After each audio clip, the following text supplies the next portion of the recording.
gospel of Christ. Then he talks about what the gospel of Christ is. He said it is the power of God. Amen. Yes, it is. And it's directed somewhere to salvation. And then he tells you who it's for. It's really for everybody. For everyone who does what? Believes.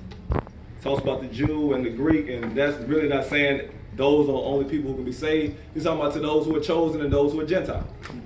And then he talks about what's inside the gospel. So in it, the righteousness of God is revealed from faith to faith. Yes. As it is written, the just shall live by faith. Amen.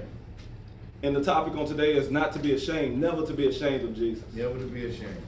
Never to be ashamed of Jesus. And it's amazing. We're living in a time where being ashamed of things seems like it's outlawed. Men walk around with their pants to their ankles. All right. Things that used to be scoffed at and shame and laughable, or things that caused shame, but now they're celebrated. Yes. The more wrong you do, the more you're celebrated. It used to be a time where I can remember that being a crook was a bad thing. Yes.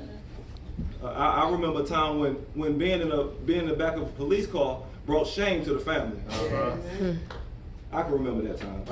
I can remember a time that, mind you, I'm not as old as some, but I've experienced a little bit of life. I remember a time when, being caught doing something outside of marriage was wrong. Yes. I remember a time being caught in a lie was embarrassing. Yes. When now it seems that the more wrong a person is, the more celebrated they become. Yes. The bad news is I'm not even talking about the world. All right. I'm talking about those who are part or call themselves a part of the body of Christ. Amen. All that stuff. To be ashamed is to feel embarrassed or to feel awkward, to feel self-conscious about a particular person or a particular thing.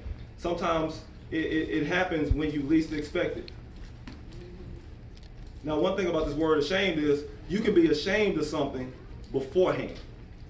Ashamed means that you are embarrassed, but it has yet to manifest itself.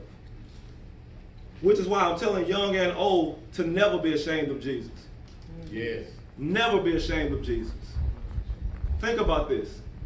The things that bring joy to your life are the things that you promote the most. The things that you want to be around the most. My mama used to watch a cartoon called Courage the Cowardly Dog. All right.